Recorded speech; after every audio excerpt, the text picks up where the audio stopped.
নমস্কাৰ ছাত্ৰ ছাত্ৰীসকল, মই তুলিকা শৰ্মা তোমালোক আটাইকে গণিতৰ একাক্ষৰ ক্লাছলৈ স্বাগতম জনাইছো। আজি আমি তোমালোকৰ পাঠ্যপুথিৰ ৬ষ্ঠ অধ্যায় পৰিসীমা আৰু কালিপাঠটিৰ আন এটি অংশ আৰম্ভ কৰিবলৈ ওলাইছো। এই অংশটিত কি আছে আমি চাওঁ আহা। ইয়াতে কালিৰ বিষয়ে অনুমান বুলি আমাক কি দিছে, এটা অধ্যায় দিছে। ইয়াতে কি দিছে আমি চাওঁ আহা। ইয়াতে আমাৰ দুটা বাকচ দিছে, ইয়াতে এটা তৰা দিয়া হৈছে, ইয়াতে পাত এখিলা দিছে। তলত দিয়া বন্ধ চিত্ৰ দুটালৈ মন কৰিব দিছে। ইহঁতৰ প্ৰত্যেকেই সমতল পৃষ্ঠৰ কিছু ঠাই আগুৰি আছে। কোনটোৱে বেছি ঠাই আগুৰি আছে ক'ব পাৰিবানে? ইয়াতে আমি চাই ক'ব পাৰিমনে কোনটো বেছি ঠাই আগুৰি আছে?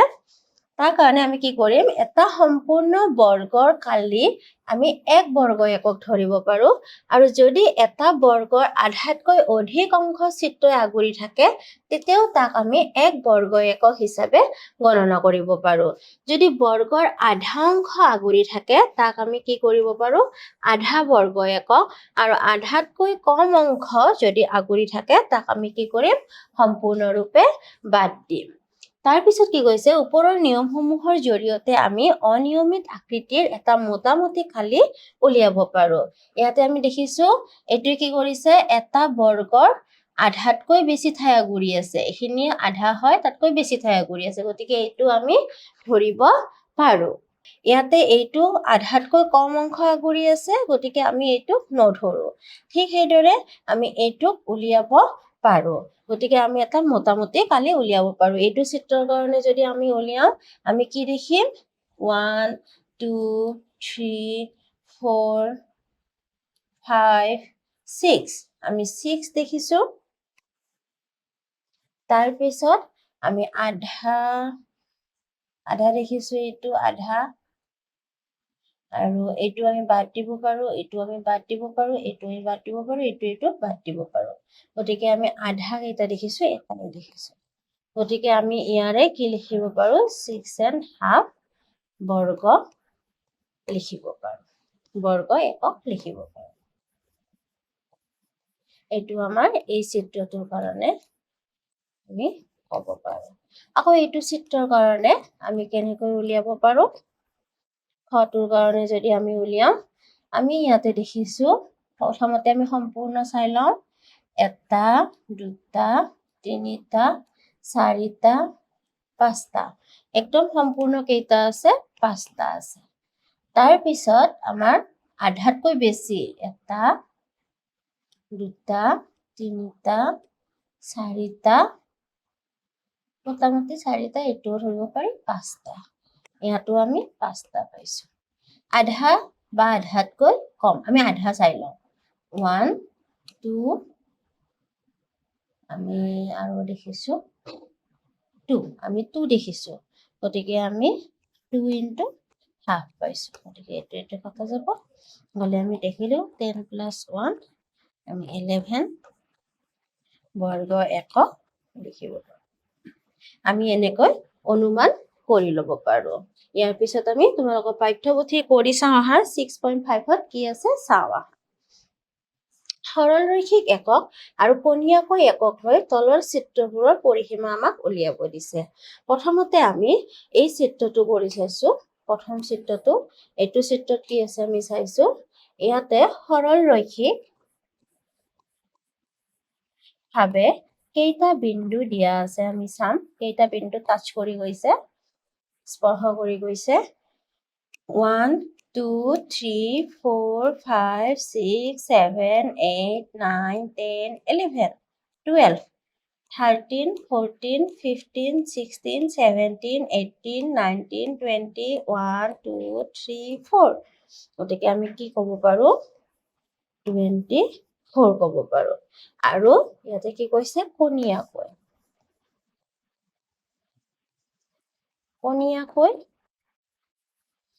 কেইটা বিন্দু টাচ কৰিছে আমি চাব পাৰো, 1 2 3 4 5 6। গতিকে আমি কেইটা দেখিলো, 6টা।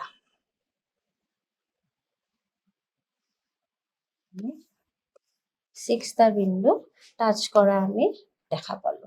কোণীয়াকৈ আমি 6 পালো। ইয়াৰ পিছত আমি এই চিত্ৰটো কৰিম। এই চিত্ৰটোত কি আছে আমি প্ৰথমতে সৰলৰৈখিকটো লৈ লম সৰলৰৈখিক কেইটা বিন্দু স্পৰ্শ কৰি আছে 1 2 3 4 5 6 7 8 9 10 11 12 13 14 15 আমি কিমানটা পালো 15 এবাৰ আমাৰ কোণীয়াকৈ আমি কেইটা পাম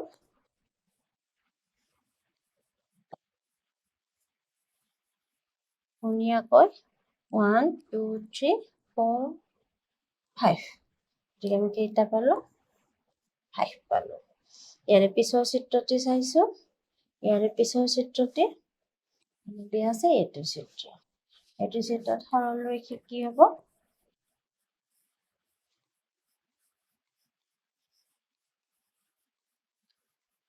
সৰলৰৈখিক 1 2 3 4 5 6 7 8 9 10 11 12 13 14 15 16 17 18 19 20 আৰু কোণীয়াকৈ ইয়াতে নাই কোণীয়াকৈ গতিকে আমি কি লিখিম 0 লিখিব পাৰো তাৰ পিছত আমি এবাৰ এইটো কৰিম এইটোত সৰলৰৈখিক কি আছে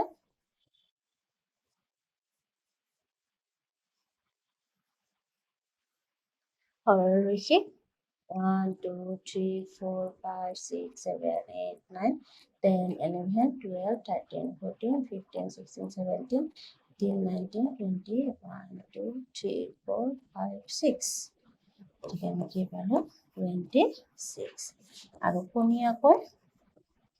কোণীয়াকৈ আমি ইয়াতে এটাও দেখালো গতিকে আমি কি লিখিম 0 লিখিম ইয়াৰ পিছত কি দিছে আমি চাইছো ত্ৰিভুজৰ কালি উলিয়াব দিছে ত্ৰিভুজৰ কালি কেনেকৈ উলিয়াই আমি চাও আহা এটা আয়ত PQRS অঙ্কন কৰা হল ইয়াতে দেখুৱাৰ দৰে আৰু কাষৰ চিত্ৰত দেখুৱাৰ দৰে PR অঙ্কন কৰা হল PR এডাল কৰ্ণ আৰু PQRS আয়ত ক্ষেত্ৰক দুটা ত্ৰিভুজ PQR আৰু PSRত ভাগ কৰিছে এতিয়া আমি ত্ৰিভুজটো দেখিছো এতিয়া আমাক কি কৈছে পৰ্যবেক্ষণ কৰিব দিছে যে ত্ৰিভুজ দুটাৰ কালি সমান নে আমি ইয়াতে চাই দেখিছো যে ত্ৰিভুজ দুটাৰ কালি মোটামুটি সমানে হয় কাৰণ ইয়াক সমানে কি হৈছে কৰ্ণই সমানে ভাগ কৰিছে গতিকে আমি কি পাইছো যে এইটো ত্ৰিভুজৰ কালি আৰু এইটো ত্ৰিভুজৰ কালি আমি যোগ কৰি কি উলিয়াব পাৰো এই গোটেই আয়তটোৰ কালি উলিয়াব পাৰো এইটো ত্ৰিভুজৰ কালি যেহেতু সমান গতিকে আমি এনেকৈ লিখিব পাৰো দুইৰে পূৰণ কৰি দিব পাৰো ইয়াতে আমি এনেকে PQR ত্ৰিভুজৰ কালি দুটা কাৰ সমান হৈছে PQRS ৰ সমান হৈছে আৰু দুইৰে পূৰণ কৰি আমি আয়তৰ কালি পাইছো গতিকে ত্ৰিভুজৰ কালিটো আমি কি পাইছো হাফ ইনটু PQRS ৰ কালিৰ আধা পাইছো গতিকে আমি এনেকৈ লিখিব পাৰো ত্ৰিভুজৰ কালি PQRS কি হয় দৈৰ্ঘ্য আৰু প্ৰস্থ হয় গতিকে আমি এইটো আৰু এইটো লিখি দিব পাৰো এতিয়া চোৱা আয়তৰ কালি বৰ্গ এককত জোখা হয় সেই ত্ৰিভুজৰ কালিও বৰ্গ এককতে জোখা হয় এই কথাটো মনত ৰাখিবা সকলোবোৰ কালি কিহত জোখা হয় বৰ্গ এককত জোখা হয় এতিয়া চোৱা আয়তৰ কালিৰ ধৰণে ব্যৱহাৰ কৰি বিভিন্ন ধৰণৰ ত্ৰিভুজৰ কালি কেনেকৈ গণনা কৰিব পাৰি আমি চাওঁ আহা ইয়াতে এখন জালি লোৱা গৈছে আৰু তাত এটা সমকোণী ত্ৰিভুজ লোৱা গৈছে ইয়াতে দেখিছানে এইটোই কি বুজাইছে উচ্চতা আৰু এইটোই ভূমি বুজাইছে তাৰ পিছত আমি কি কৰিব পাৰো ত্ৰিভুজৰ কালি নিৰ্ণয় কৰিব পাৰে প্ৰদত্ত ত্ৰিভুজটোৰ হুবহু এটা ত্ৰিভুজ আমি এনেকুৱাকে আঁকি ল'ব পাৰো তাৰ পিছত কি কৰা হৈছে ত্ৰিভুজটোৰ কালি নিৰ্ণয় কৰিবৰ বাবে প্ৰদত্ত ত্ৰিভুজটোৰ হুবহু এটা ত্ৰিভুজ কাষৰ চিত্ৰত দেখুৱাৰ দৰে আমি এনেকৈ ৰাখিব পাৰো দেখিছা তোমালোকে এইটো কেনেকৈ কৰিছো তাৰ পিছত ওপৰৰ ত্ৰিভুজটোৰ কালি নিৰ্ণয় কৰিবলৈ আমি যিকোনো বাহুক ভূমি হিচাপে ধৰি লৈ বিপৰীত শীৰ্ষবিন্দুৰ পৰা তলৰ চিত্ৰত দেখুৱাৰ দৰে এডাল লম্ব এনেকৈ আমি অঙ্কন কৰিব পাৰো তাৰ পিছত এইটো দুটা ত্ৰিভুজ হৈ গ'ল তোমালোকে দেখিছাই এতিয়া অঙ্কন কৰা লম্ব ৰেখাডালৰ মাজেৰে ত্ৰিভুজটো কাটি লৈ আমি কি কৰিব পাৰো দুটা সমকোণী ত্ৰিভুজ পাব পাৰো আৰু এতিয়া পূৰ্ব ধাৰণাটো ব্যৱহাৰ কৰি আমি এই ত্ৰিভুজৰ কালি উলিয়াব পাৰো এইটোৰ কি হ'ব হাফ ইনটু আমি কি কৰিব পাৰো ইয়াতে আমি কিমান দেখিছো 1 2 3 আমি 3 লিখিছো আৰু উচ্চতা কিমান আছে 1 2 3 4 5 গতিকে আমি 5 লিখিছো আৰু বি ত্ৰিভুজটোত আমি কি পাইছো 1 2 3 4 5 half into 5 আৰু এইটো 1 2 3 4 5 আমি 5 পাইছো আৰু এইটো কৰিলে আমি কি পাম 15 15 2ৰে কৰিলে 7.5 পাম আৰু এইটো 25 হলে 12.5 পাম আৰু আমি প্ৰদত্ত ত্ৰিভুজটোৰ কালি কি কৰিব পাৰো 7.5 plus 12.5 আমি কি কৰিব পাৰো যোগ কৰি দিব পাৰো আৰু যোগ কৰিলে আমি কি পাম 20 বৰ্গ একক পাম তোমালোকে নিশ্চয় সেইটো বুজিব পাৰিছা এতিয়া আমি তোমালোকৰ কৰি চাও আহা 6.6ত কি আছে চাও আহা তলৰ চিত্ৰসমূহক ত্ৰিভুজ আৰু আয়তত ভাগ কৰি কালি নিৰ্ণয় কৰা আৰু ইয়াতে চিত্ৰবোৰ দিছে আমি প্ৰথম চিত্ৰটো কৰিব চাইছো তাৰ কাৰণে আমি প্ৰথমতে কি কৰিব লাগিব এইটো ত্ৰিভুজত ভাগ কৰিছো এইটো আমি এনেকৈ ত্ৰিভুজত ভাগ কৰিছো এইটো আমি এনেকৈ ত্ৰিভুজত ভাগ কৰিছো এইটো আমি এনেকৈ ত্ৰিভুজত ভাগ কৰিছো আৰু আমি মাজত এইটো কি পাইছো আয়ত পাইছো গতিকে আমি কালি কেনেকৈ উলিয়াম এইটো প্ৰথম ত্ৰিভুজটোৰ কাৰণে আমি এইটো উচ্চতা পাইছো পালে 1 2 3 4 half into 4 we পাইছো 1 2 3 4 5 6 7 8 9 10 11 12 আমি 12 পাইছো প্লাস এইটো ত্ৰিভুজৰ কাৰণে half into আমি 2 পাইছো into 1 2 3 4 5 5 পাইছো আকৌ এইটো ত্ৰিভুজৰ কাৰণে 1 2 3 4 পাইছো 4 পালে half into 2 into 4 পাইছো আৰু আমি এইটো ত্ৰিভুজৰ কাৰণে কি পাইছো half into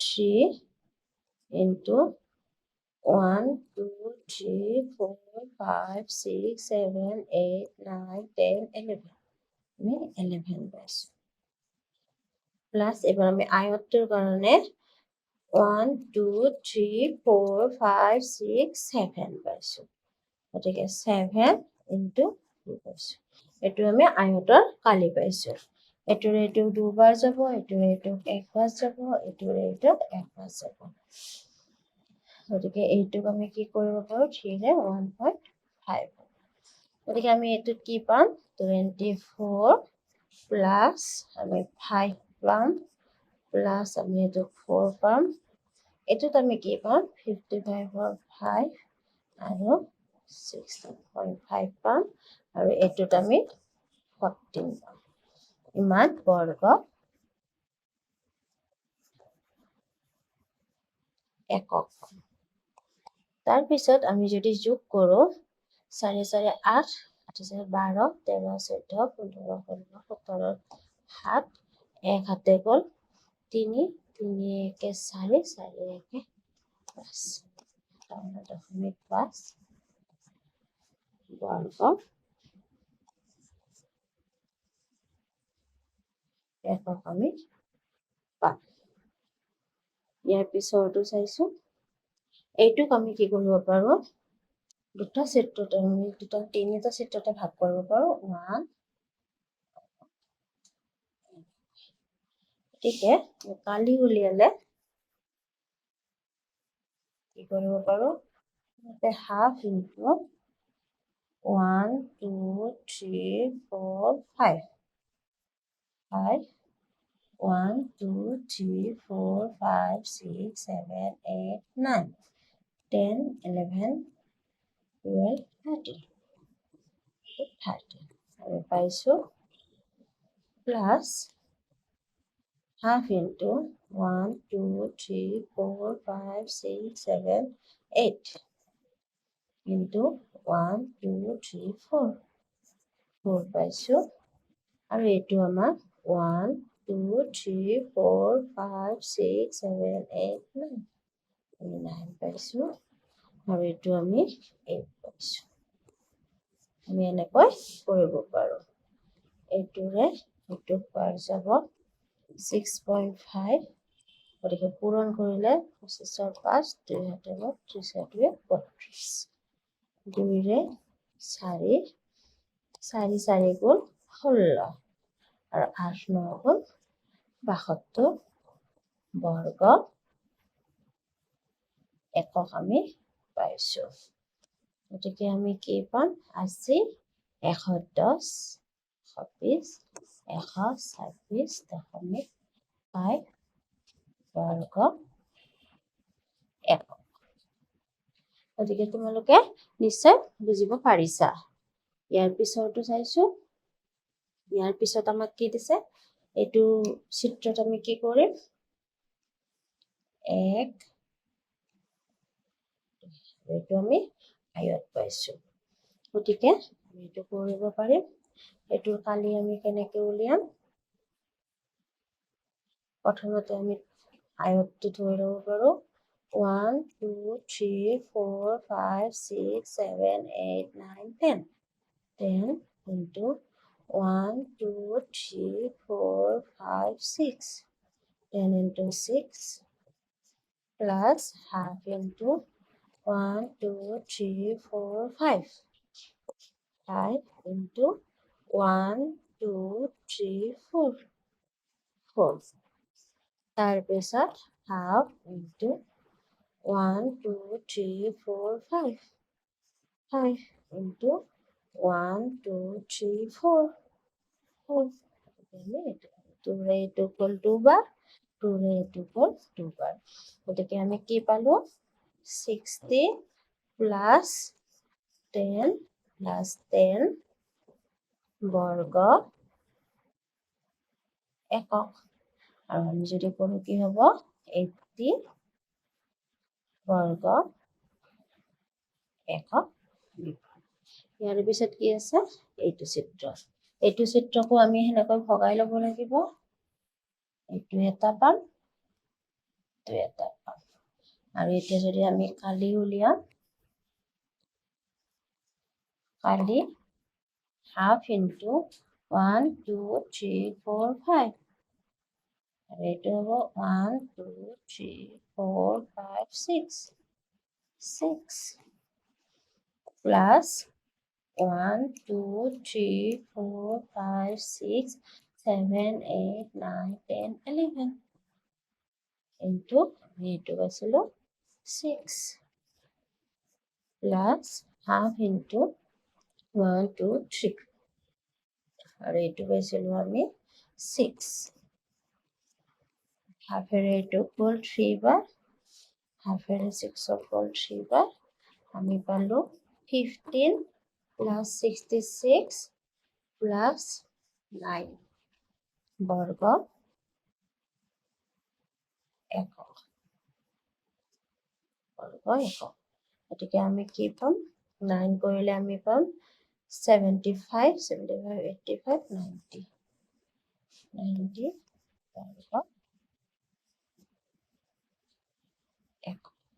গতিকে তোমালোকে নিশ্চয় এনেকৈ যদি জালিত আমাক দিয়ে এটা ছবি, তাক আমি ত্ৰিভুজ আৰু আয়তত ভাগ কৰি লৈ আমি তাৰ কালি উলিয়াব পাৰিম। আজিলৈ এইখিনিয়ে। ধন্যবাদ।